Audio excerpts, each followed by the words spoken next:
Bapa, di dalam nama Tuhan Yesus, kami mengucap syukur malam hari ini.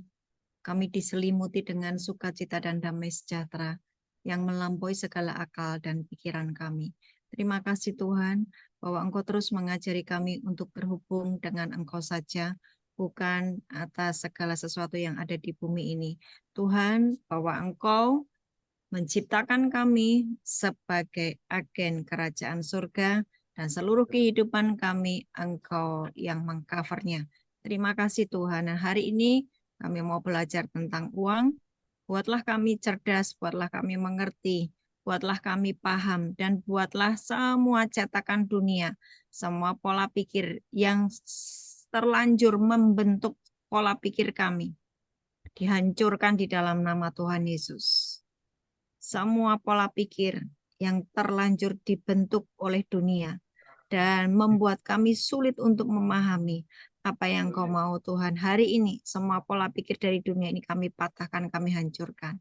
Dan biarlah kami dilahirkan kembali setiap hari, diciptakan ulang setiap hari, untuk kami benar-benar menjadi ciptaan yang baru setiap hari, makin paham firman-Mu, makin mengerti kehendak-Mu. Ajari setiap kami, ambil alih Roh Kudus, sinyal di rumah kami masing-masing, tetap terhubung sampai dengan Zoom selesai. Di dalam nama Tuhan Yesus, urapi setiap kami, jamah setiap kami, lembutkan hati kami. Dalam nama Yesus. Amin. Oke, shalom semuanya. Yuk kita hari ini belajar uang bagian kedua ya. Ayat-ayat kunci sudah hafal ya, yang bagian uang pertama kemarin. Saya sampaikan bahwa jangan menolak setiap firman yang memang Tuhan Yesus bicara ya. Tuhan Yesus itu sudah memberitahukan kepada kita. Jangan menolak atau jangan skeptis dulu.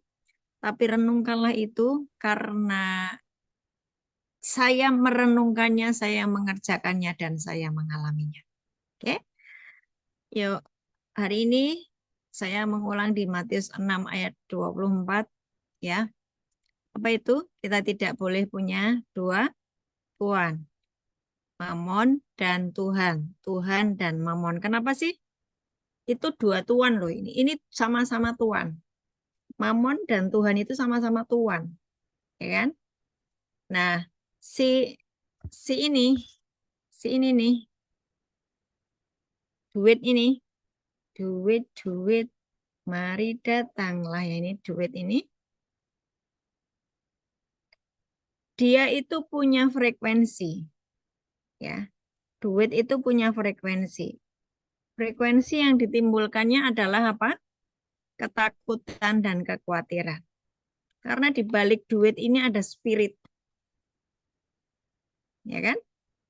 Seolah Yesus berkata, kamu nggak boleh punya dua tuan, Tuhan dan duit. Mamon, mamon itu duit. Oke, kenapa nggak boleh punya dua tuan? Lah nanti kamu mengasihi yang lain, yang satunya kamu nggak mengasihi. Kamu nggak boleh punya dua tuan itu. Kamu hanya punya satu tuan, yaitu Tuhan. Nah, ini duit ini kan dia tuan, ya kan? Kamu tidak boleh punya dua tuan. Berarti ini kan tuan. Menurut mereka yang belum paham, ini adalah tuan. Nah, ini di belakang duit ini ada roh, ya. Dan roh itu menimbulkan yang namanya frekuensi. Frekuensinya adalah ketakutan dan kekhawatiran. Maka 2 minggu yang lalu ketika saya suruh Bapak Ibu untuk mengambil uang, tutup matamu, ya kan? Apa yang timbul di pikiranmu? Yang timbul adalah, waduh, duitku tinggal 100.000 padahal gajian masih lama. Waduh, saya masih harus membayar cicilan, membayar ini, ono. Pokoknya timbul yang namanya kekhawatiran. Itulah kenapa Bapak Ibu dilarang punya tuan yang namanya mamon. Kalau hidupmu pikirannya tentang duit, maka hidupmu penuh dengan ketakutan dan kekhawatiran. Waktu ketakutan dan kekhawatiran, dampaknya nanti bermacam-macam. Salah satunya suami istri bertengkar. Ya. Nah, sekarang coba diingat kembali bahwa ketika manusia diciptakan di Taman Eden itu Tuhan tidak menciptakan uang, ya kan? Segala sesuatu sudah disediakan. Nah, ingatlah bahwa ini adalah posisi pada saat manusia belum jatuh di dalam dosa. Ingat ini juga berlaku bagi kita. Posisi kita, jika kita tidak sedang jatuh di dalam dosa, maka sebetulnya kita hidup di dalam Taman Eden, semua sudah disediakan. Saya katakan amin. Kecuali jika Bapak Ibu melakukan dosa dan tidak segera diselesaikan, maka memang kehidupanmu menjadi tidak sinkron dengan apa yang Tuhan mau. Matius 4 ayat 4, Tuhan Yesus berkata, manusia tidak hidup dari roti saja, ya. Roti belinya pakai uang. Ya mungkin gini ya, waktu kita membahas masalah uang itu gini, wah anak piye ya, ojo mikir duit padahal beli makan aja pakai duit, bayar sekolah pakai duit, bayar cicilan pakai duit. Semuanya ini aja handphone ini untuk saya beli handphone pakai duit. Kenapa kita nggak boleh mikir duit? Pasti kan pikiran kita begitu ya. Nah, simpan dulu itu pertanyaanmu, nanti sebentar saya akan jelaskan. Jadi, tadi manusia hidup bukan dari roti saja, manusia hidup dari setiap firman yang keluar dari mulut Allah. Itu adalah perkataan Tuhan. Jadi kita mesti memasukkannya di dalam pikiran kita dan menjadi dasar keyakinan kita. Aku tidak hidup dari uang saja, dari roti saja, tetapi dari setiap firman yang keluar dari mulut Allah. Nah, ketika manusia memutuskan untuk taat pada firman, bukan hidup di dalam dosa, tapi hidup di dalam apa kata firman, dia taat, dan dia tetap sepakat dengan apa yang Tuhan firmankan, maka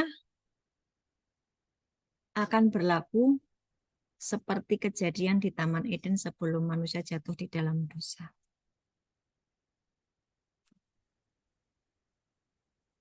Manusia tidak boleh punya dua tuan, Tuhan dan Mammon. Tuhan punya kerajaannya, disebut dengan kerajaan surga. Iblis punya kerajaannya, disebut dengan kerajaan neraka. Frekuensi yang kuat akan menarik frekuensi yang lemah. Perhatikan, kalau Bapak Ibu punya magnet ya kan? Magnet. Magnet yang besar itu pasti akan menarik benda-benda kecil yang seperti besi gitu ya, peniti atau apa yang kecil-kecil, ditarik, nempel sama magnet yang besar, betul ya? Frekuensi yang kuat akan menarik frekuensi yang lemah. Ketika saya dan Bapak Ibu berfokus kepada firman, kerajaan surga lebih kuat daripada kerajaan neraka, toh? Betul ya? Ketika saya sedang worship, ketika saya memperkatakan firman, uang itu tadi kan juga tetap ada ya, tetap dia kan bagian daripada mamon tadi. Tapi frekuensinya kan rendah. Frekuensi kita kan lebih tinggi. Maka ketika kita memusatkan perhatian kepada Tuhan, si uang itu akan nempel sama kita gitu loh. Coba hal yang simpel ini tolong dipahami dan dimengerti.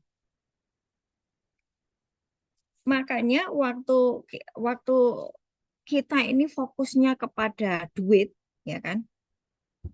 Pikirannya kepada duit. Duitnya terbang karena dia punya sayap.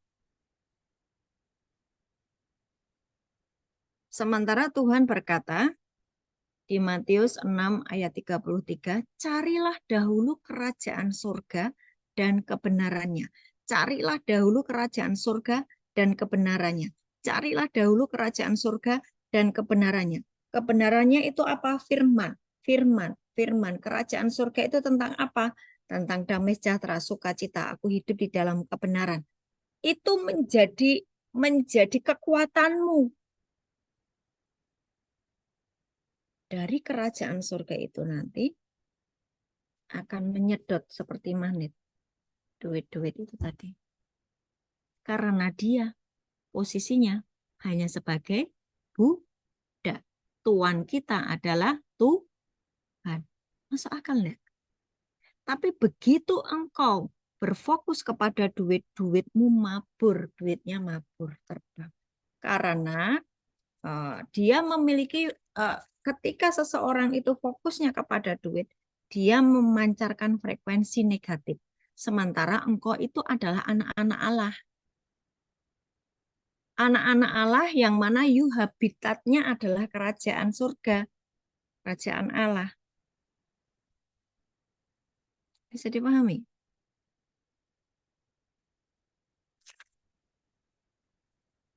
Sekali lagi, Tuhan dan iblis itu sama-sama tuan.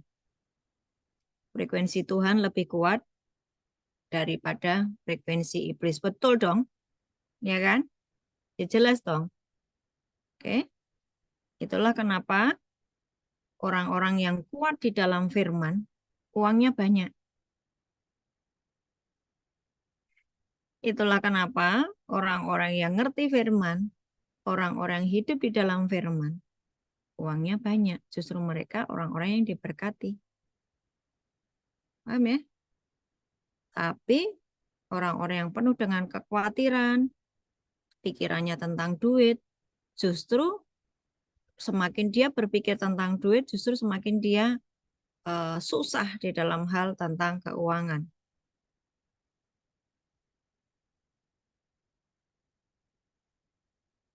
Sekali lagi, itulah kenapa orang yang kuat di dalam firman diikuti oleh banyak berkat ya.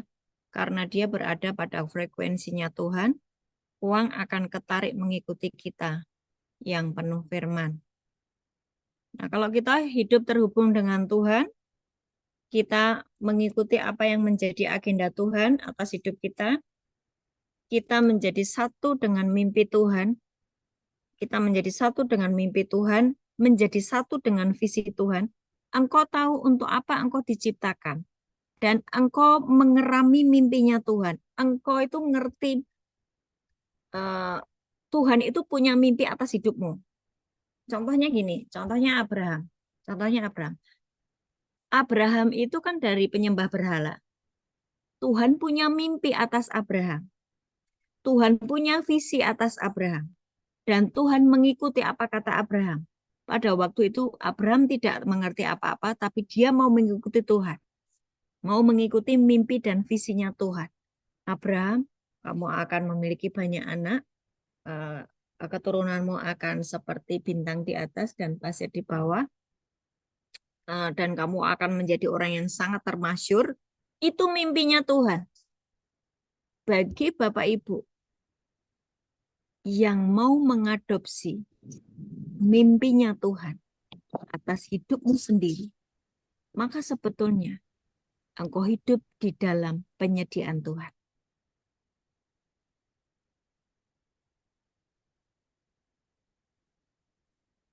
Jika engkau ngerti mimpinya Tuhan atas hidupmu masing-masing, saya tahu mimpinya Tuhan atas hidup saya.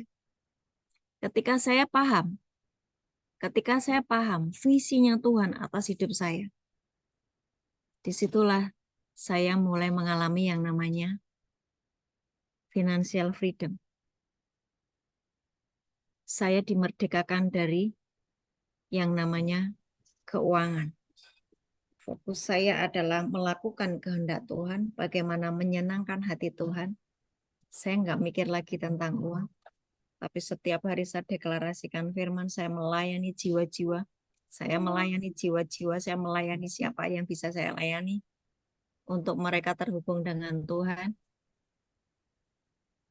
maka yang namanya berkat mengikuti. Karena kita mengadopsi visi atau mimpinya Tuhan atas hidup kita.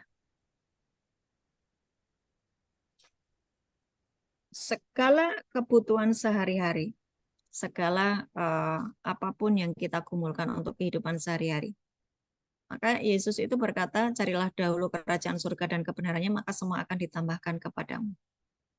Apa itu yang digumulkan sehari-hari? Semua yang kamu gumulkan sehari-hari, membayar listrik, membayar sekolah anak, itu bukan menjadi masalah lagi ketika kita menjadi satu dengan mimpinya Tuhan atas hidup kita. Tuhan yang akan mengcover semuanya. Tapi pikiran kita fokusnya kepada firman dan taat kepada apa kata Roh Kudus. Oke ya, tangkap ya. Itu adalah kehidupan Adam dan Hawa sebelum jatuh di dalam dosa.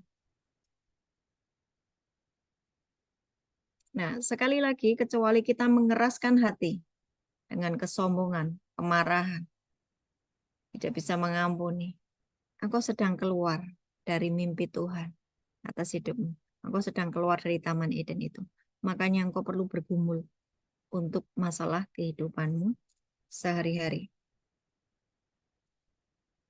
Tapi jika kita mau taat, kita tidak perlu mengejar kebutuhan-kebutuhan itu. Yang kita kejar adalah kerajaannya, yang kita kejar adalah kebenarannya. Nanti segala sesuatu yang kita butuhkan itu akan mengikuti kita. Uang punya sayap, ketika dikejar, lari. Uang tidak perlu dikejar. Yang perlu dikejar siapa? Tuhan, kerajaannya, kebenarannya. Itu yang kau kejar. Ketika engkau mengejar Tuhan, kejar kebenarannya, maka uang mengikutimu. Fokus terus dengan firman dan Roh Kudus, fokus terus dengan kerajaannya, fokus terus dengan kehendaknya. Fokusnya ke situ, pikiran kita itu isinya firman gitu loh. Maka justru uang mengejar kita. Itu firman Tuhan di Matius 6 ayat 33. Jadi ketika kita sudah bisa men-switch ya pikiran kita ini menggantikan pikiran kita yang tadinya fokusnya kepada uang, tetapi sekarang difokuskan kepada kerajaan surga dan kebenarannya, maka kita sudah tidak ada lagi ketergantungan akan uang. Sudah tidak lagi tergantung dengan uang, tapi tergantung sama Tuhan. Disitulah kita ini punya Tuhan, yaitu Tuhan Yesus. Kenapa kita tidak boleh menggantungkan diri pada uang? Iblis mencetak yang namanya sistem keuangan, sistem Babel. Dan di kitab Wahyu, Babel akan rubuh. Kalau engkau tahu bahwa Babel itu akan rubuh, kenapa engkau menggantungkan hidupmu kepada Babel, kepada uang? Ya, gantungkan dirimu, fokuskan hidupmu kepada kerajaan yang tidak tergoncangkan. Ya kan? Ini sudah masuk ke dalam ibaratnya apa ya, resesi ekonomi ya, masalah ekonomi yang panjangan. Dan Bapak Ibu perlu mengerti dan perlu waspada sekelilingmu. Ada begitu banyak roh kemarahan yang sedang ditaburkan di sekeliling kita, yaitu dampak dari ya memang itu harus terjadi karena ada pergerakan di bawah ya. Kita terus berdoa untuk Jakarta, untuk Semarang, untuk kota-kota kita semuanya, untuk kota-kota kita masing-masing, supaya nanti kalau ada lempengan-lempengan bergerak tidak terjadi sesuatu yang merusak dan menghancurkan, dan itu berpengaruh pada atasnya, karena spirit itu sedang berterbangan lah, ya. Tetapi engkau dimunculkan sebagai anak Allah, sebagai terang, jangan berpihak kepada mamon. tetap fokuskan kepada firman Tuhan. Hari ini kalau engkau sedang dililit hutang, sudah dikejar-kejar sama debt collector, mungkin mobilmu akan ditahan, mungkin rumahmu akan disita. Fokus kepada kerajaannya, fokus kepada firman-Nya, fokus kepada janji-janji Tuhan. Kalau mau diambil, silahkan. Mungkin itu bagian dari ketidakakuratan kita di masa lalu yang tidak menghitung dulu ketika memutuskan sesuatu. Ya, kita hidup dalam ketidakakuratan atau dulu fokusnya memang hal-hal materi, tidak apa-apa, ambil. Tuhan bisa menggantikan 7 kali lipat. Asal engkau ngerti bagaimana terhubung dengan Tuhan. Kejadian 47 ayat 16, kalau kita baca di dalam bahasa Inggrisnya, ya King James, itu ada kata-kata money will fail. Jadi duit itu, uang itu nanti akan hancur. Ya, sistem dunia yang berhubungan dengan keuangan itu nanti akan hancur. Tetapi anak-anak Tuhan yang tinggal di dalam firman, engkau tinggal di dalam kerajaan yang tidak tergoncangkan. Engkau sudah dipindahkan, shifting, pindah dari dunia kepada kerajaan surga. Bagaimana kamu shifting, bagaimana saya shifting adalah pikiran kita. Diswiftkan kepada kerajaan surga, kepada firman-Nya. Nah, hari ini ada Mbak Opi yang akan menyampaikan pengalamannya dia, bagaimana dia merdeka, financial freedom dia mengalami itu, dan seperti yang saya alami ketika saya berfokus kepada kerajaannya, maka hal-hal uang itu ya itu seperti kita hidup di dalam Taman Eden, semua sudah disediakan. Mari silakan kopi. Makasih Ibu. Ibu itu kalau Ya, sharing tentang duit, mamon tuh pasti carinya aku. Soalnya kayaknya udah dicap ya. Memang dulu saya ini adalah alumni Ikatan Mamon Indonesia ya, Bapak Ibu ya. Dulu dulu itu saya ada dalam organisasi itu dan kemelekatannya itu sangat kuat gitu. Tapi Tuhan ambil ambil saya dan selamatkan saya jadi dari sosok yang sangat tidak baik itu ya, si Mamon itu. Ya jadi saya bersyukur sih Bu, walaupun mungkin pengalaman saya tentang Mamon tuh agak memalukan ya di masa lalu ya, tapi ya ternyata kalau ini bisa jadi berkat yang bisa saya sharing dan saya bagi sih, puji Tuhan ya. Eh, Waktu Ibu minta sharing ini sebenarnya saya tidak prepare. Saya memang rencana ini benar-benar mau mengalir aja ya bersama bersama Tuhan apa yang saya harus katakan ya tentang uang gitu, tentang uang. Karena banyak sekali gitu permasalahan-permasalahan tuh timbul akarnya itu ujung-ujungnya ini gitu. Ujung-ujungnya duit, segala macam keresahan hidup, kekhawatiran, ketidakpercayaan itu ujung-ujungnya semuanya duit gitu. Saya tuh sempat di coaching lah sama sama bos saya gitu ya. Sebenarnya dia ngomongnya dalam konteks pekerjaan, tapi ini menarik. Saya bisa ambil ini dari sudut pandang apa yang menjadi isi hati Tuhan gitu.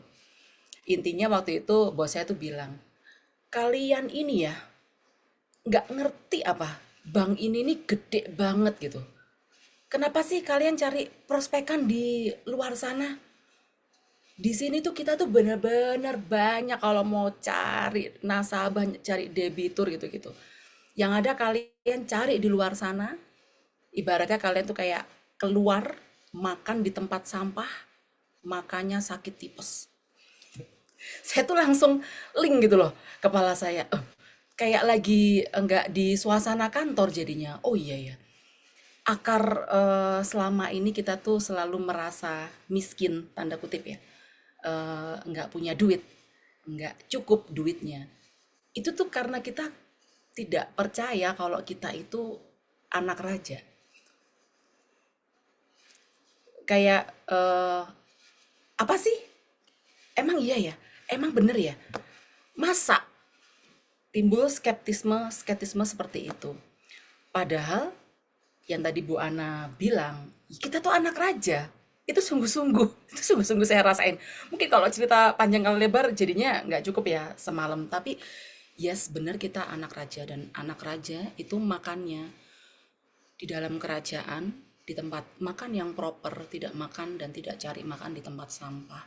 Kita makan dengan makanan yang sangat bergizi di dalam istana dan tidak bersusah payah untuk mendapatkan makanan itu.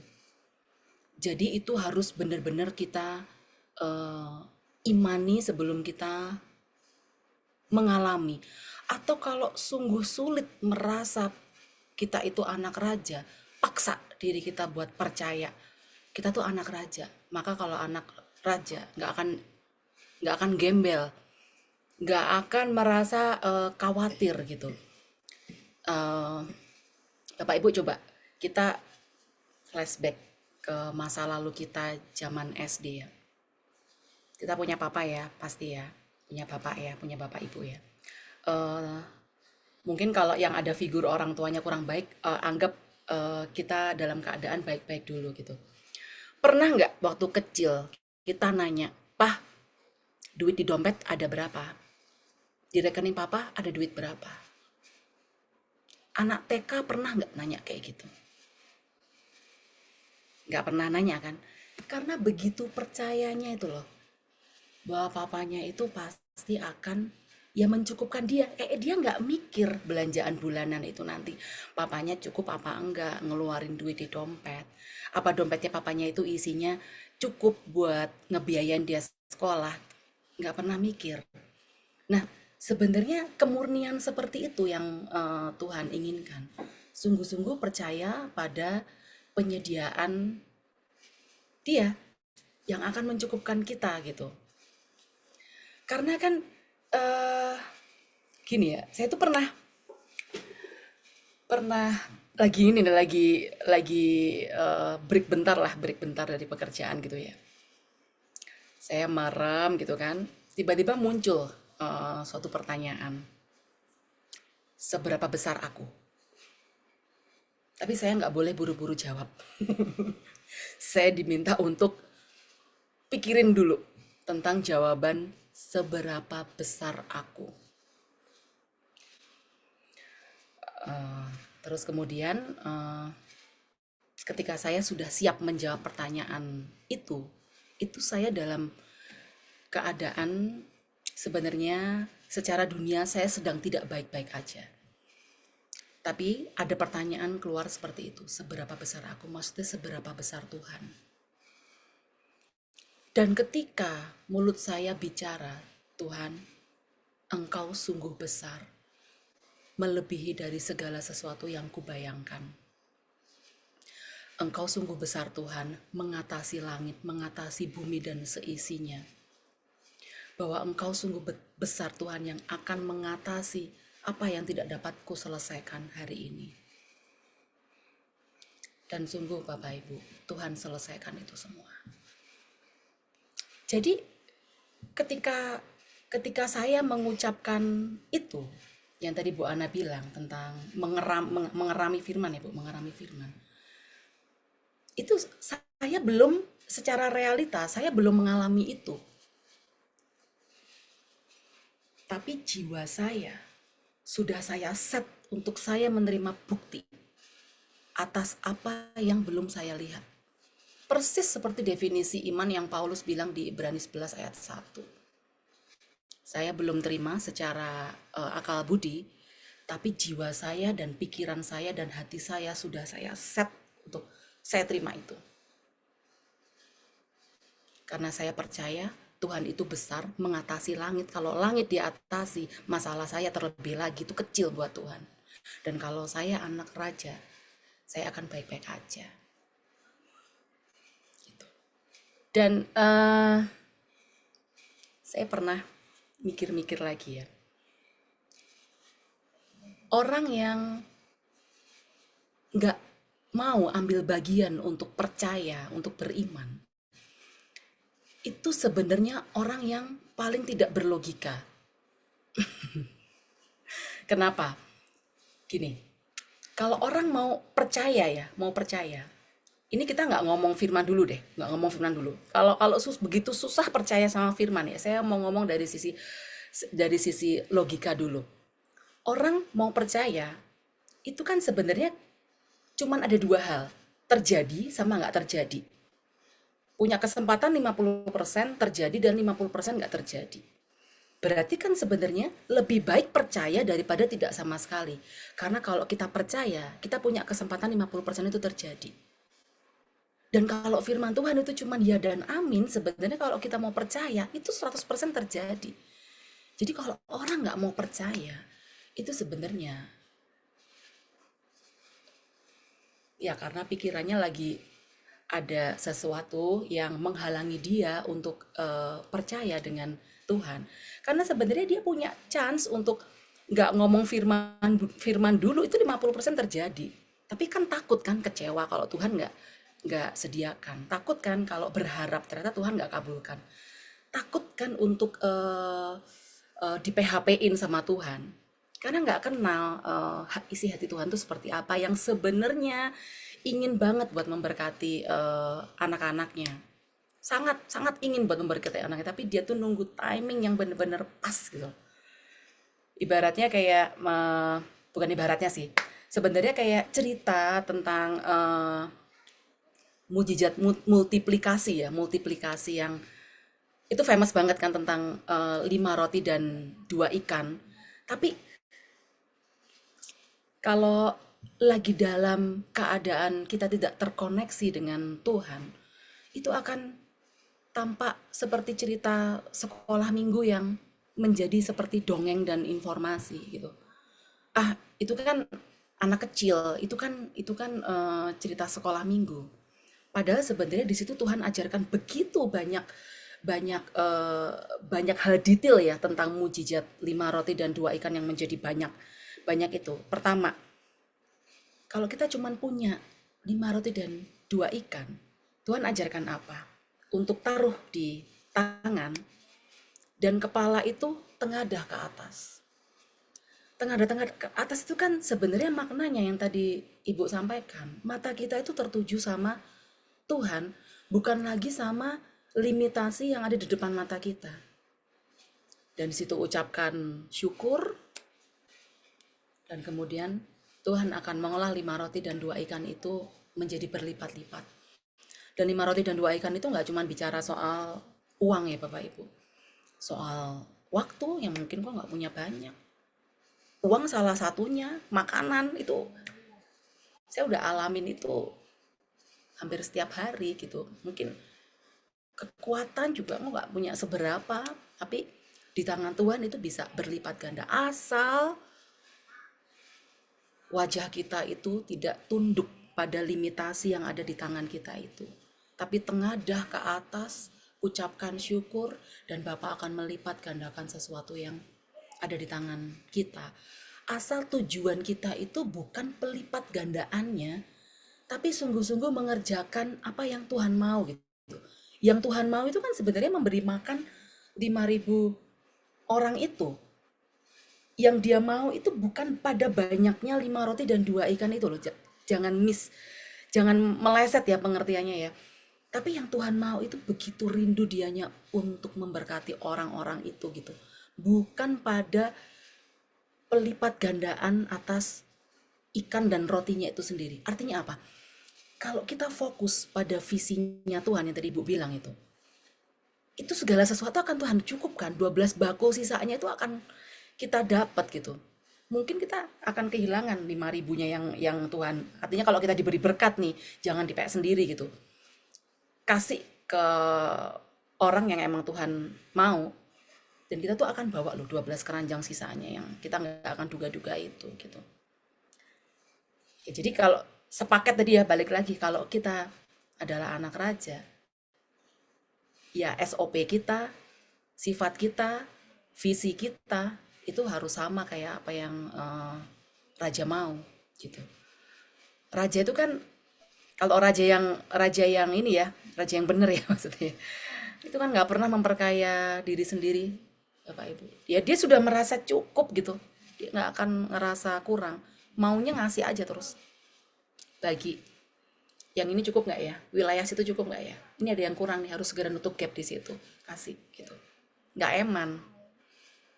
Ya nyambung lagi tadi soal ibu yang ngomong soal freedom finansial ya.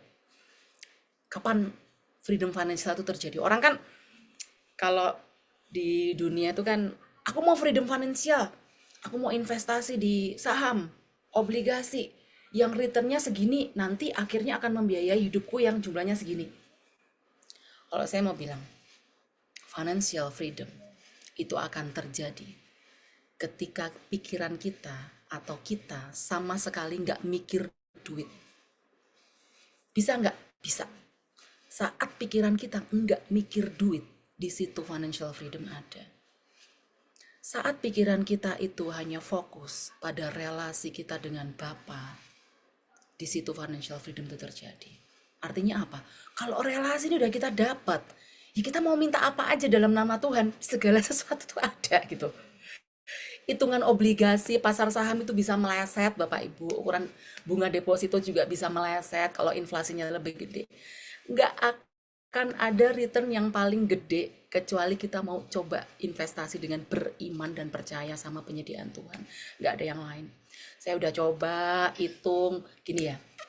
Berapa sih paling gede investasi di deposito? 5%, saham 10%. 5 tambah 7, 5 roti dan 2 ikan itu sama dengan 5.000. Coba bagi 5.000 dibagi 7 itu berapa persen? Berlipat-lipat itu udah kayak berapa ya?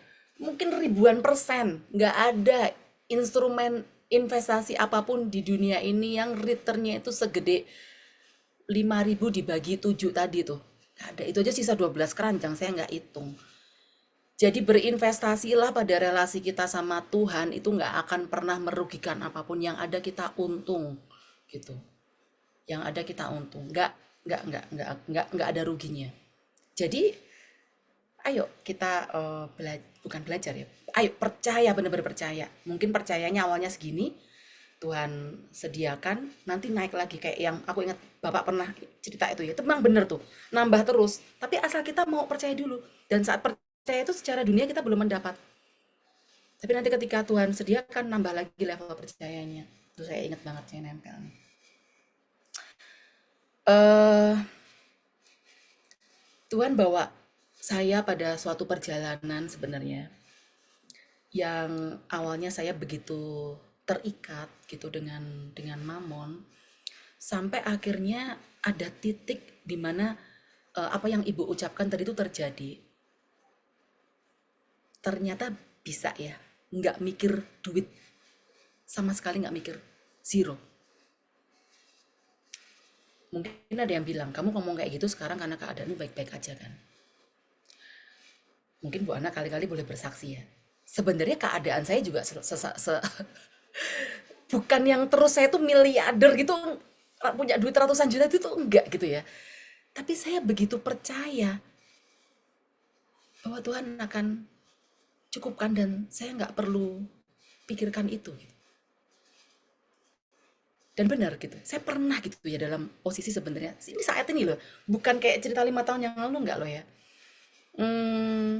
Sebenarnya secara hitungan manusia, uang itu nggak akan bisa mencukupi buat kebutuhan saya sebulan.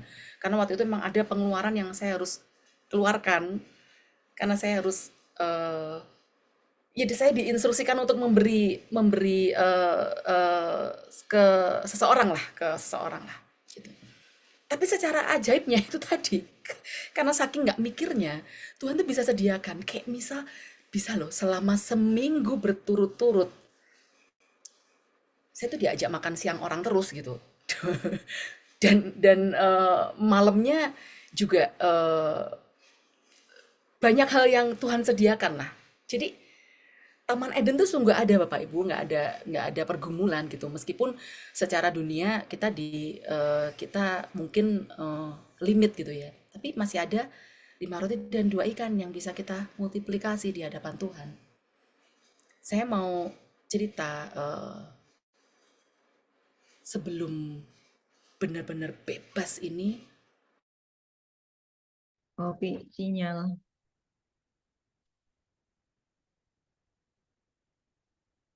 Halo? Ya, sembari kita menunggu cerita selanjutnya, saya mau kasih yang awal tadi saya bicara ya tentang frekuensi. Ya, itu simple loh. Itu pemahaman yang simple, nggak sulit. Ya, udah, Opi, nggak masuk lagi tuh. Nyambung lagi ya Bu, biasanya suka ada gangguannya kalau mau sharing tentang permamonan ini ya. Jadi saya sampai mana ya Bu ya? Terakhir sampai mana ya tadi ya? Yang terdengar terakhir sampai mana ya?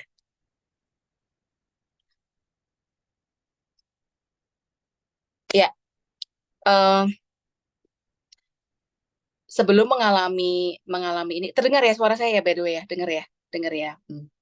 Sebelum mengalami ini, ada dua fondasi yang Tuhan tegakkan dalam dalam kehidupan saya, Bapak Ibu. Yang pertama itu adalah fondasi kerendahan hati. Saya menangkap, saya menangkap, saya merasa saya baik-baik aja. Tapi sebenarnya enggak. Itu taunya gimana? Taunya setelah ibu itu sharing tentang di dalam dia itu, di dalam dia.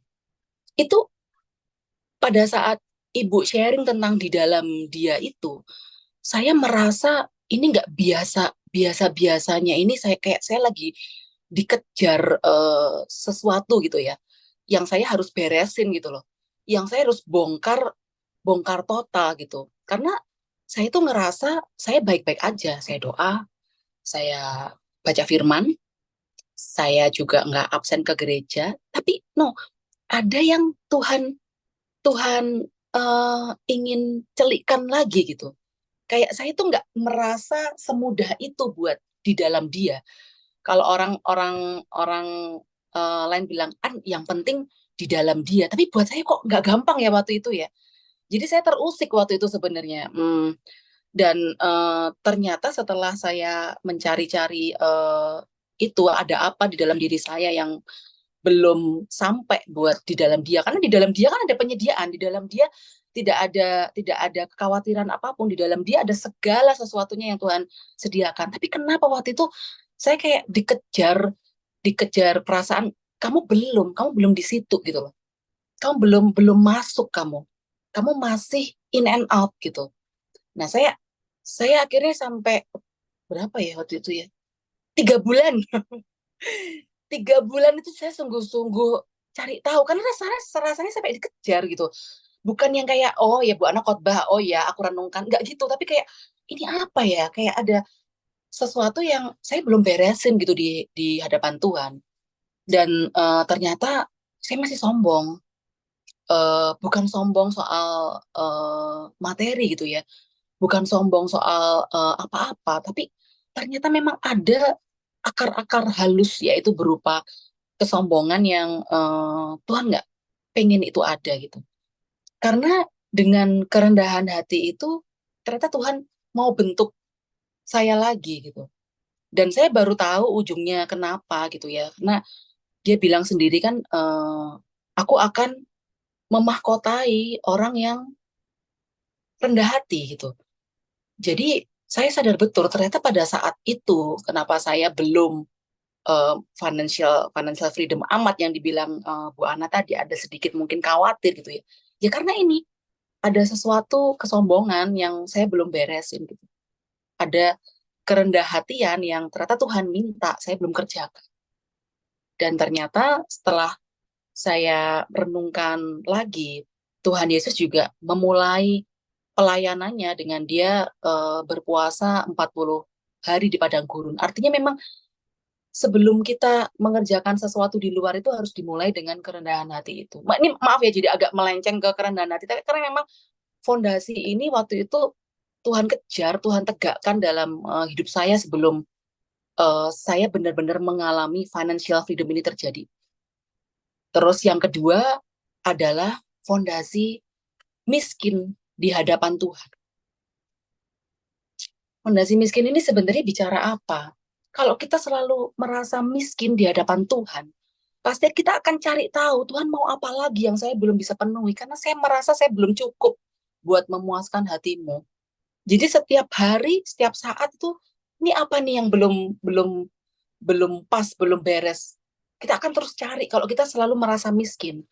Makanya Tuhan bilang dalam sabda bahagia, berbahagialah orang yang miskin di hadapan Tuhan karena dia adalah empunya kerajaan surga. Nah, kalau udah bicara empunya, kita udah punya kerajaan surga, itu kan kita nggak pernah akan merasa kekurangan gitu. Kayak yang di Matius 16 ayat 19, yang kepadamu akan kuberikan kerajaan, kunci kerajaan surga, apa yang kamu buka tidak akan ada yang bisa menutup, dan apa yang kamu tutup tidak akan ada yang bisa membuka. Itu kan kunci kerajaan surga, itu kan bicara soal otoritas mulut kita ya, otoritas pikiran kita yang kita bisa akses sumber daya surga nih. Kita bisa ambil segala sesuatu yang ada di surga itu untuk kita bawa ke bumi. Karena sebenarnya segala sesuatu udah Tuhan sediakan lewat kunci kerajaan surga. Tapi kunci kerajaan surga itu baru bisa Tuhan kasih kalau kita punya kerendahan hati untuk mau dibentuk.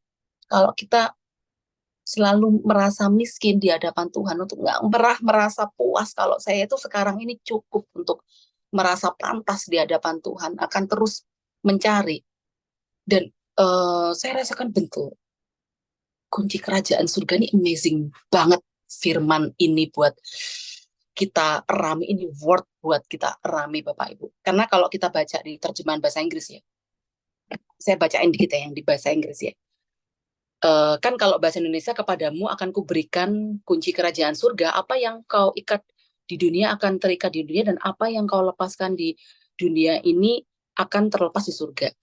Dan di bahasa Inggrisnya nih ya, and that's not all, you will have complete and free access to God's kingdom, keys to open any and every door, no more barriers between heaven and earth and heaven, and yes, on earth is yes in heaven, no on earth is no on heaven.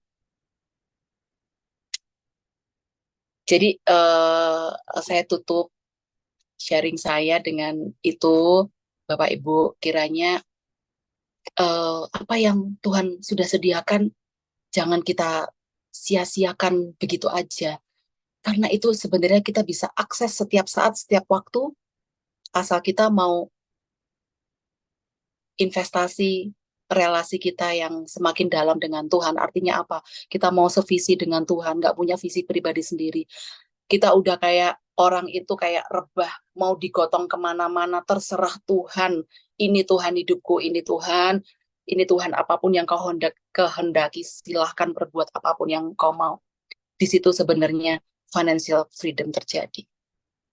Itu aja sih mungkin Bu Ana, Bapak Ibu.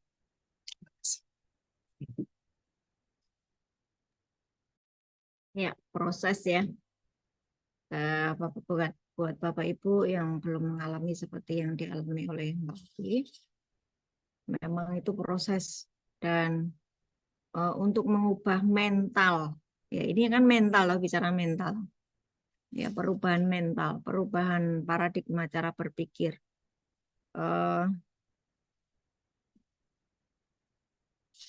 Mental miliarder itu tidak harus dia punya uang miliaran, ya, nggak harus. Tetapi dia ngerti siapa dirinya, dia ngerti dia anak Allah, dia ngerti bahwa dia pemilik kerajaan surga, dia ngerti bahwa dia diutus untuk tinggal di bumi ini adalah sebagai representasi dari kehadiran Bapa sendiri, ya, bahwa hidup kita ini adalah menghadirkan realita Tuhan. Kita ini adalah anak Allah, itu mental atau paradigma atau pemahamanmu.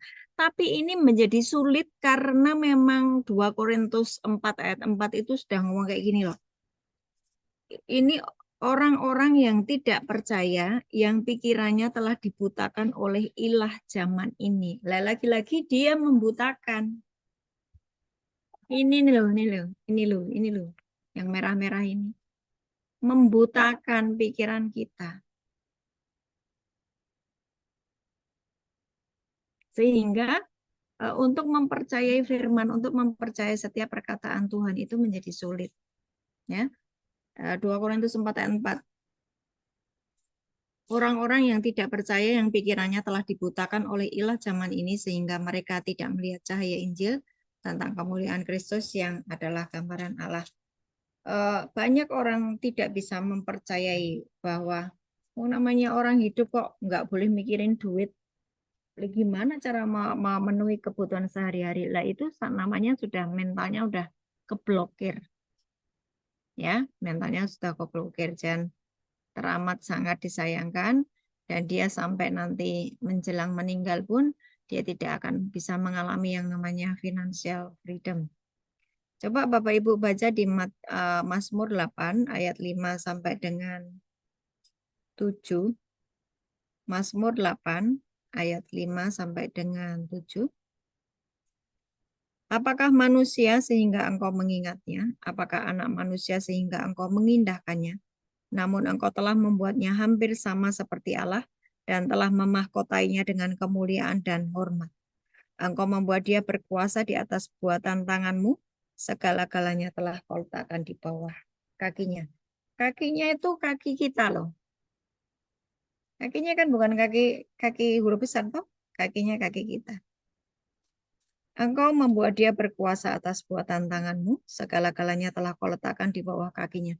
Itu kan sama ketika Kejadian 1 ayat 26 sampai 28 bahwa Tuhan itu menciptakan kita untuk berkuasa di bumi, bukan dikuasai oleh yang dari dunia. Kalau kita ini dikuasai oleh mamon, lah itu sudah salah. Sudah salah. Kita harus berkuasa atas yang ada di bumi.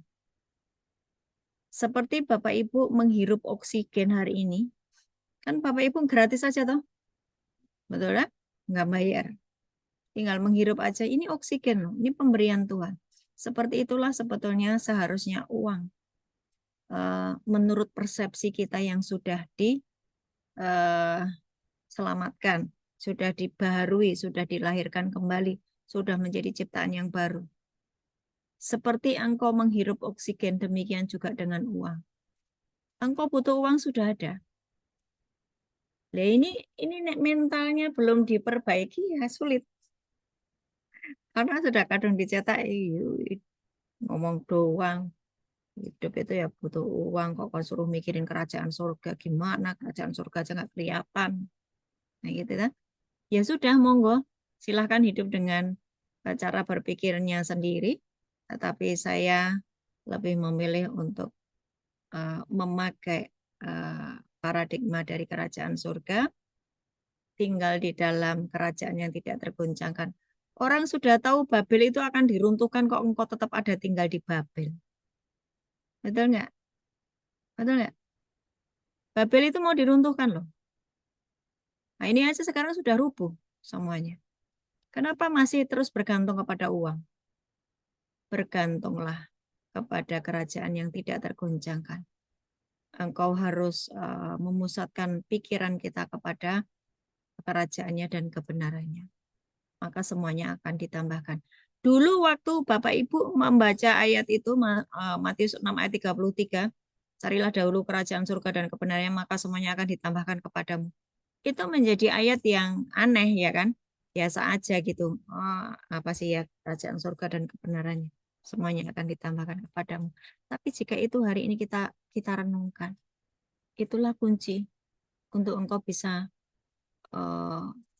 apa namanya menarik frekuensi yang lemah tadi. Kita kan kerajaan surga kan frekuensinya tinggi dong, frekuensinya lebih tinggi daripada si Mamon tadi. Kita tarik, mari kita memikirkan Tuhan, memikirkan firman-Nya. Ingat seperti magnet tadi ya, sebuah magnet dia akan menarik segala sesuatu yang benda-benda besi yang di sekelilingnya. Ketika kita menyembah Allah, kita fokus kepada firman-Nya, maka kita sedang menarik yang disebut mamon tadi untuk mengikuti kita menjadi budak kita. Saya harap ini tidak hanya menjadi informasi saja dan Bapak Ibu tidak mempraktekannya. Sangat susah hari ini jika engkau tidak tinggal di dalam kerajaan. Ya, Tuhan Yesus memberkati. Ada yang mau bertanya? Silakan.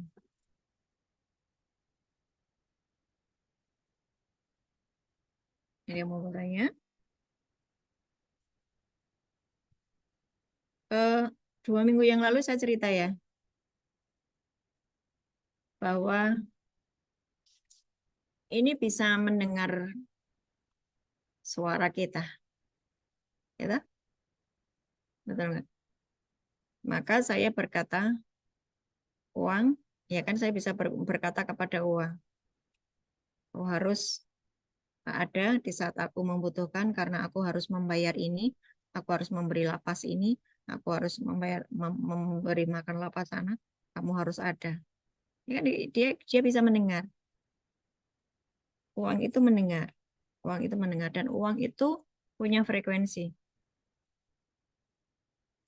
Segala sesuatu di alam semesta ini, entah itu pokoknya yang diciptakan oleh Tuhan maupun oleh manusia, semuanya itu disediakan bagi anak-anak Allah. Ada ya yang namanya kesaksian salah seorang hamba Tuhan. Jadi dia melihat kok tiba-tiba barang-barang di sekelilingnya itu berteriak, dia bisa berbicara. Aku ikut kamu saja, karena kalau aku ikut kamu itu, aku itu dipakai untuk memuliakan Tuhan. Memang seluruh alam semesta ini diciptakan untuk memuliakan Tuhan. Nah, ketika kita memang hidup untuk memuliakan Tuhan, mereka itu akan mengikuti kita, semua fasilitas dunia itu loh. Paham enggak? Dan saya kalau ngomong seperti ini, memang saya juga mengalami. Saya tidak berfokus kepada uang, tetapi berfokus pada Tuhan, mimpimu apa tentang saya? Saya akan kerjakan. Saya tidak pernah memikirkan hal yang tidak perlu pikir, maka tiba-tiba itu ditambahkan semuanya. Amin. Mari menjadi orang yang sangat sederhana pikirannya, nggak usah mikir sing abot-abot. Ya, nggak usah mikir yang abot-abot. Nurut sama Tuhan aja. Nurut sama Tuhan aja. Orang dunia memang berkata uang itu segalanya. Tapi jika dia juga bikin banyak masalah loh. Banyak sekali membuat masalah. Uang bisa katanya bisa menyelesaikan menjadi solusi buat segalanya. Tapi dia juga menjadi sumber masalah di dalam sebuah keluarga. Hari-hari ini ada begitu banyak orang yang harus dimasukkan ke dalam penjara oleh karena ada sebuah kesalahan dari mungkin suaminya atau istrinya. Gara-gara uang tuh. Jadi sumber masalah. Jadi bukan uang yang menjadi solusi, tetapi Tuhan. Masih belum percaya? Masih mau terus kejar mamon, duit? Wah, monggo dinikmati segala kesengsaraan. Ya, oke. Ada yang mau bertanya? Kalau tidak ada, saya tutup dengan doa. Yang mau tanya?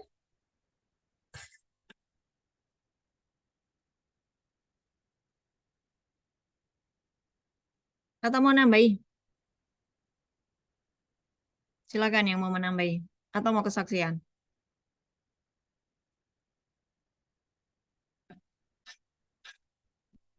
Kemarin tuh saya Zoom di Bethesda ya, itu orang-orangnya responsif banget loh. Mereka kayak haus dan lapar akan firman Tuhan.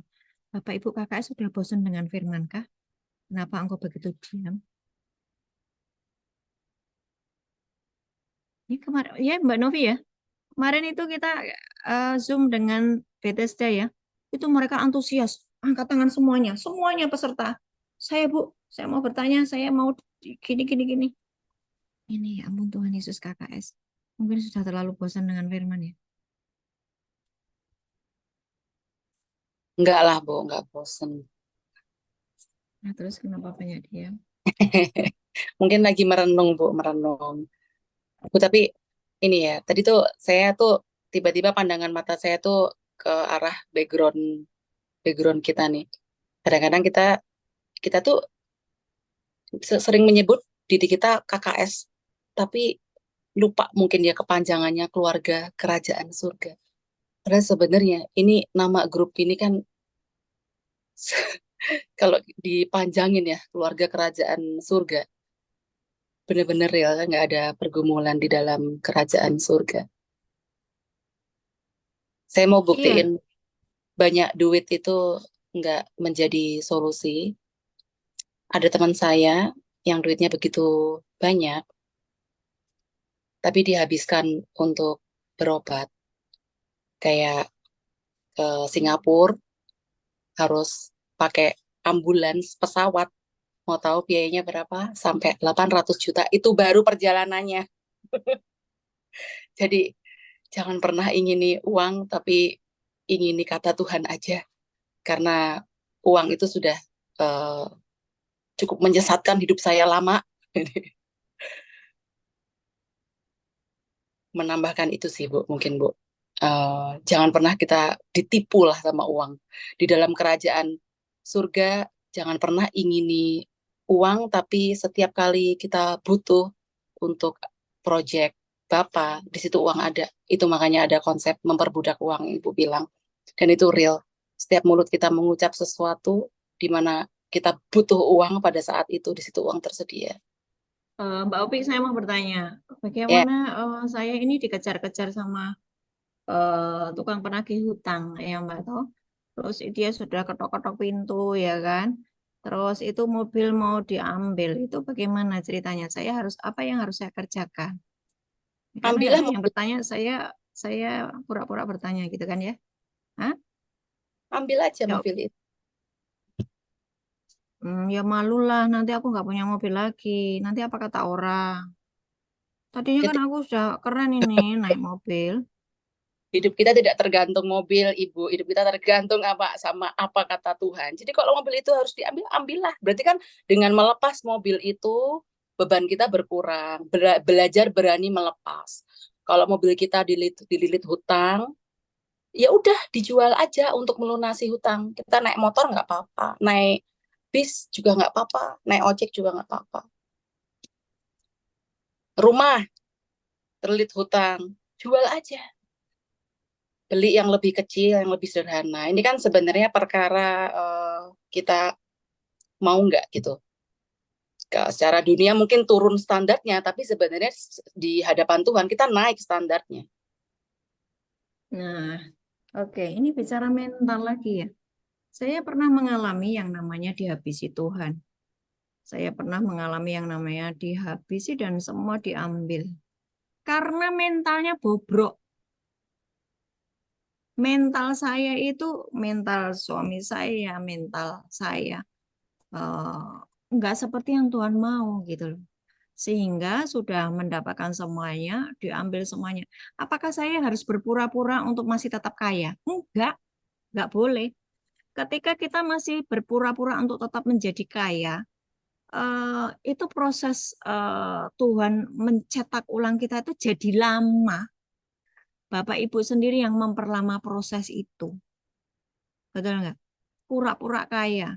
Oh, tetap anulah. Yo, kemarin dapatnya mobil baru, ya sudah mobilnya ditarik sama kantor. Sekarang aku beli mobil baru pakai cicilan. Padahal apa? Uangnya sudah dipotong. Ya ini misalnya ya. karena engkau tidak siap dengan apa kata orang dan malu. Kan banyak tuh yang begitu, pura-pura kaya. Nah, kalau Bapak Ibu menghadapi hal seperti itu, artinya engkau sedang tidak mau diproses, dibersihkan, untuk menjadi rendah hati, untuk menjadi seperti yang Tuhan mau, untuk mengerjakan mimpi Tuhan atas hidupmu. Engkau punya mimpi sendiri. Nah, itulah pergumulan manusia. Ya. Jadi hari ini kalau engkau sedang diproses, dihabisi, Mas Mamon dan Mbak Mamonnya sedang dipotong, ya karena engkau sedang dikembalikan untuk menjadi anak Allah yang fokusnya hanya kepada Tuhan. Tuhan menciptakan Adam dan Hawa tidak ada duit kok, tapi semua sudah dicukupkan. Ya, Bapak Ibu pergi ke toko elektronik, beli sebuah mesin cuci seharga 3 juta, ya karena itu kapasitasnya sekian, kemudian karena mereknya itu, kemudian ya itu sesuai dengan bentuknya dan mereknya, maka harganya 3 juta. 3 juta itu adalah hanya sebuah ukuran. Ya. Sekarang hargamu itu berapa? Adakah yang bisa membelimu? Kecuali kita pelacur, engkau bisa dibeli. Tapi kan kita anak Allah toh. Mau dihargai seberapa pakai uang? Harga kita ini seharga darahnya Yesus. Seharga nyawanya Yesus.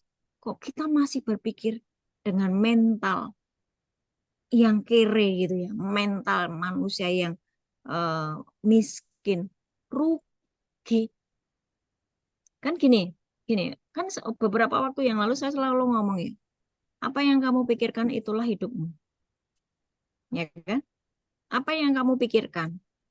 Di atas segala-galanya hati-hatilah terhadap apa yang kamu pikirkan, karena pikiranmu menentukan hidupmu. Apa yang kamu pikirkan itu hidupmu. Ketika engkau memikirkan uang, ya sudah hidupmu diperbudak oleh uang. Dan dia akan terbang. Karena sudah hukumnya begitu. Tapi hukumnya ketika kita nyembah dia, kita mengutamakan Tuhan, pikiran kita kepada Tuhan, maka dia akan mengikuti kita menjadi budak kita. Tuhan kita tetap Tuhan. Dan saya mau Saya harap apa yang saya sampaikan ini ya, mengubah mental kita ya. Gimana? cerita yang kesaksian hari ini nih, Bu. Iya, silakan. Ini sebenarnya saya tahu cerita ini nih kayaknya memang dipersiapkan Tuhan untuk saya bicara di sini ya. Karena ini saya alami hampir setiap saat sebenarnya Bapak Ibu. Saya Setiap cerita hari, yang yes. fresh aja, yang paling fresh baru pagi ini. Sepatu saya rusak. Sepatu saya maksudnya udah nggak enak lah buat lari. Tolnya tuh mungkin udah tipis gitu ya. Jadi kayak buat lari itu tumit saya sakit gitu kan. Saya scroll lah Tokopedia. Saya suka nih sepatu nih. Ada yang bagus gitu dan emang ini sepatu yang saya punya juga sebelumnya dan itu awet sampai 7 tahun lah, 7 tahun gitu. Tapi pas lihat harganya, mahal ya, mahal gitu. Saya akhirnya tutup gitu. Tapi saya itu ini yang saya harus cek. Tapi hati saya itu tidak fokus di sepatu itu loh. Ya udah, saya kepikirannya dengan sepatu yang lama, walaupun soalnya masih agak tipis gitu, tapi masih bisa kok dipakai buat lari gitu ya. Masih bisa dipakai buat lari. Jam 12 siang, tiba-tiba ada teman saya WA. Mbak, kamu kan kemarin udah pindah grup gitu kan. Kita belum kasih kado kamu nih. Kita ada budget sekian juta, mau dibeliin apa? Dan angka itu persis sama angka sepatu yang saya pengen. Nah, ini tuh saya sebenarnya nggak mau cerita soal apa ya, terus kita pengen apa Tuhan kasih gitu, bukan gitu. Tapi sebenarnya Tuhan itu tahu yang kita butuhkan itu apa. Dan apalagi kalau kita mengingini sesuatu yang Tuhan ingini, yang visi Tuhan tadi, itu pasti Tuhan akan kasih. Nah, ini yang begini ini hampir setiap saat, bukan setiap hari lagi ya. Itu saya alami sih kalau boleh saya bersaksi Bapak Ibu. Cuman saya nggak bisa cerita satu-satu. Ini salah satunya ini gitu ya. Tapi banyak sekali ya. Nanti mungkin kita bisa cerita lagi ya Bu soal tempat KKS ibadah. Nanti kalau udah bener-bener pasti itu kita akan cerita lah. Tapi dari contoh sesimpel sepatu yang saya butuhkan, tapi hati saya belajar untuk tidak mengingini sepatu. Saya butuh sepatu itu, tapi saya tidak mengejar, saya Iya, cinta. hilang lagi. Ya, oke. Ada begitu banyak cerita KKS ya. Eh, di belakang layar KKS seperti apa. Benar-benar yang namanya hidup bergantung sama Tuhan. Termasuk nanti tempat ibadah. Sudah ada Bu Evi. Masih ingat ya, 2 minggu yang lalu saya suruh Bu Evi untuk kesaksian ya. Bu Evi, Iya, Ibu. ya silahkan. Itu kan ini kan berhubungan juga dengan masalah uang ya, tentang Abigail ya. Ya. Saya ikut KKS ini baru. Dan saya banyak mendapatkan satu pelajaran yang paling berharga menurut saya yang selama ini saya cari gitu. Ya, saya cari. Tapi biasanya kalau doa itu kan peperangan gitu. Nah, sementara saya tidak mengerti untuk bagaimana caranya eh, kita perang, tapi kita yang habis-habisan gitu, kasarnya kan gitu. Jadi saya baru belajar dengan Bu Ana itu sekitar 2 bulan lah, 2 bulan lah saya belajar di KKS ini. Saya baru belajar 2 bulan, dan puji Tuhan saya diberikan kesempatan sama Tuhan mengalami apa yang sesuai dengan firman Allah. Yang tadi dibilang Bu Ana dari tadi tuh saya memang uber Bu Ana untuk ikut kelas ini gitu loh. Karena padahal saya ada janji, tapi saya tinggalin semua, saya mau ngedengerin ini gitu supaya saya dapat baru. Jadi saya perjalanan Abigail itu anak saya yang pertama ini, dia dapat kuliah itu mujizat menurut saya, karena pada saat dia mau ngambil kuliah di negeri, saya sudah bilang ini, Abigail, kamu nggak usah ngambil di luar daerah, kamu pokoknya ngambil di Jakarta aja. Saya bilang begitu ya. Kenapa harus di Jakarta? Iya, pokoknya gitu. Soalnya kalau kamu ngambil di daerah, ini pikiran manusia ya. Real, seorang ibu nggak pernah pisah sama anaknya. Kalau dia di Jakarta, kalau dia keluar kota, saya harus memikirkan 2 rumah tangga saya dan rumah tangganya dia, maksudnya uang makannya dia, uang belanjanya dia gitu ya. Saya sangat-sangat udahlah Bigel, nggak usah lah, pokoknya kamu di rumah aja, dari rumah aja di Jakarta lah. Nanti kalau misalnya nggak dapat negeri ya udah di swasta. Saya udah fix begitu gitu. Tapi saya pikir lagi gini, Tuhan, kalau di swasta Tuhan bukan kenapa-napa, Tuhan kan tahu keuangan kami lagi gimana gitu. Akhirnya saya berkumpul sendiri dan saya tidak berani untuk ngomong dengan suami saya. Tapi saya juga tahu kemampuan suami saya seperti apa. Tapi saya apa namanya tetap tetap percaya bahwa Tuhan itu sangat-sangat luar biasa. Saya nggak tahu Abigail ternyata mengambil sekolahnya di Universitas Negeri Semarang itu dapat. Padahal saya nggak pernah nyuruh dia ke sana. Tapi karena mama tanda tanganin sendiri, mama saya tanda tanganin dan dia dapat di sana, dan saya sampai kaget. Lah, kamu di Semarang. Tapi pikiran saya udah tenang, baik-baik aja deh, nggak apa-apa Bijal. Kalau di Semarang ada pulang gitu. Jadi saya ada adik saya yang bungsu gitu, yang laki, saya pikir udah di situ aja gitu. Nah, saya nggak tahu medannya antara UNES dengan rumah adik saya nggak tahu. Jujur saya nggak tahu. Tapi pergumulan hati saya besar, ya udah dapat Semarang, udah ada saudara nih.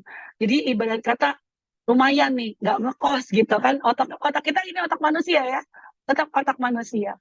Tapi dan saya disuruh membayar sebelum daftar ulang. Saya dikasih waktu cuma 3 hari untuk mengumpulkan duit 11.750.000. Sementara suami saya punya duit 4 juta. Bayangin, dalam 3 hari saya Gak mau kemana-mana pergi, saya cuma nangis di kaki Tuhan, baca firman, semua firman tentang berkat itu saya panggil, saya bilang gini, saya bacain keras-keras, dan tetap aja setan tuh tetap aja ya ngebisikin, dari mana uang segitu banyak, bagaimana kamu, nggak bakalan kamu bisa, nggak bakalan, tapi saya patahkan, pas itu saya baca firman kuat-kuat, dari pagi, siang, malam, sore, semua saya baca firman tentang ayat. Ternyata di 2017 saya punya duit $200 Amerika dan $100 uang Hong Kong. Itu saya titip sama teman saya gitu. Memang kita kalau perjalanan ke luar negeri, saya selalu sisa-sisanya saya titip ke dia gitu. Jadi saya nggak tahu dan saya cerita sama teman saya, Abigail dapat di UNES, tapi bapaknya punya uang cuma 4 juta. Sementara aku harus bayar 11.750. Aku nggak tahu nih uangnya dari mana.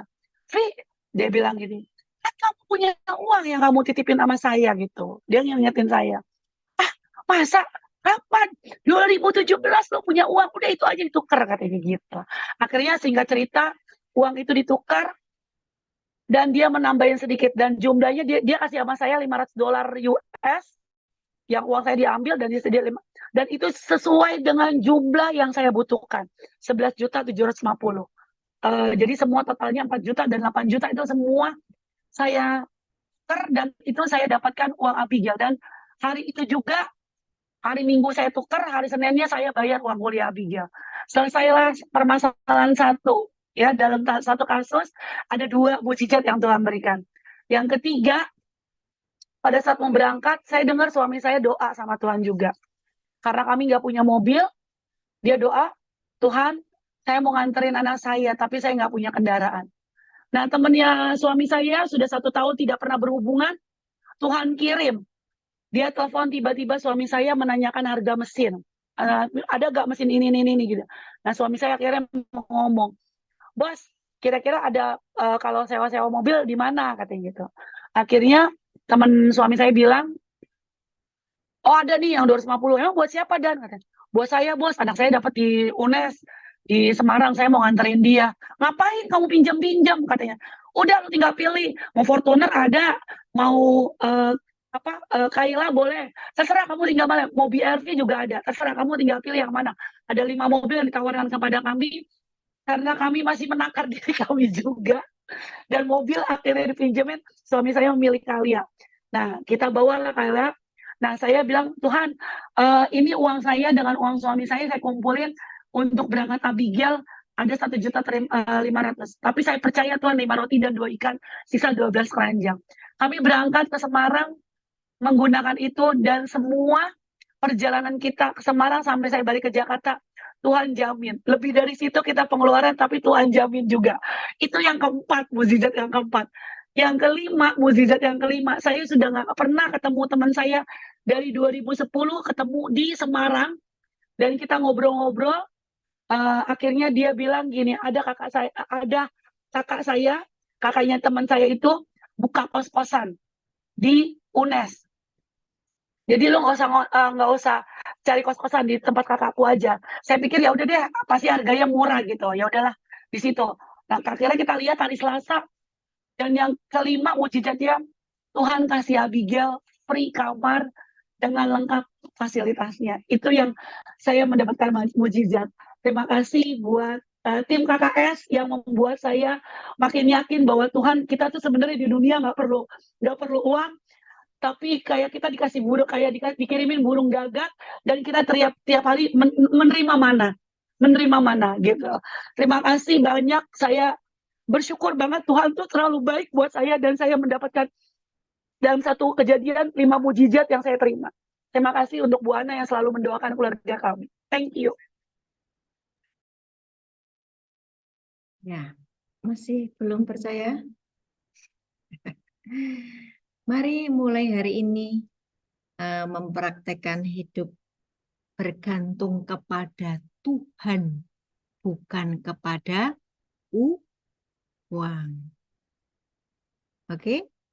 Dan itu adalah mental atau cara pikir atau di jiwa kita mempercayainya.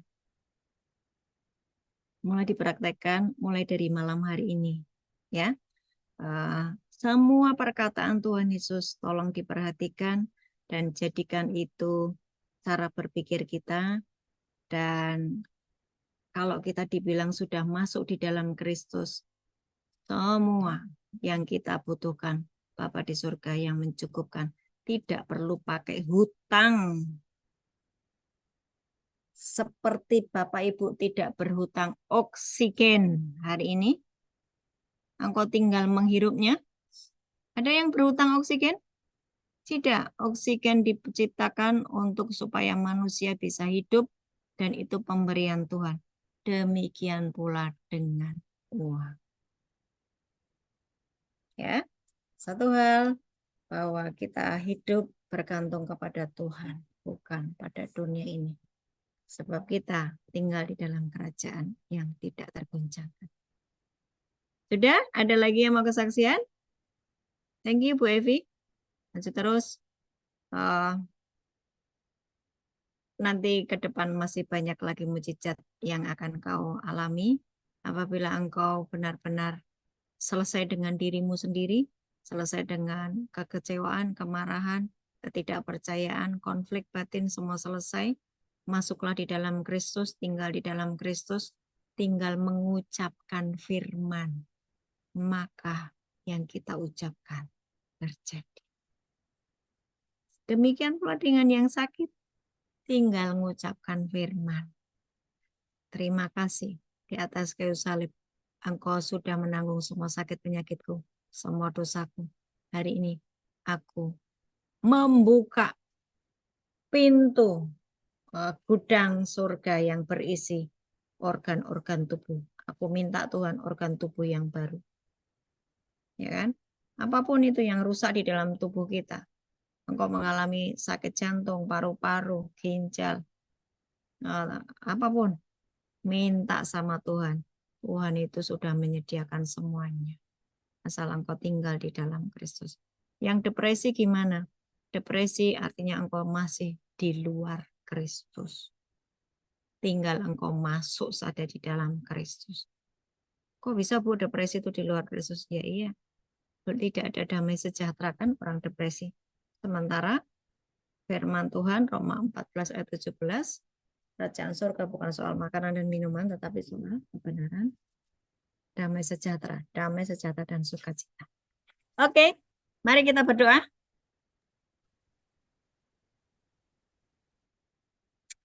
Bapak, kami mengucap syukur keberadaan kami sungguh ajaib dan dahsyat. Bahkan kami ini adalah wakil daripada Engkau saja. Kami ini wakil-Mu Tuhan. Untuk kami bisa merepresentasikan keberadaan-Mu di dunia ini. Siapapun yang bertemu dengan kami, mereka bertemu dengan Engkau. Dan mereka akan mengalami Engkau lewat hidup kami. Dan Tuhan, kami tahu bahwa Babel akan digoncangkan dan seluruh bumi ini akan bergoncang, tetapi kami sudah memutuskan untuk tinggal di dalam kerajaan yang tidak tergoncangkan.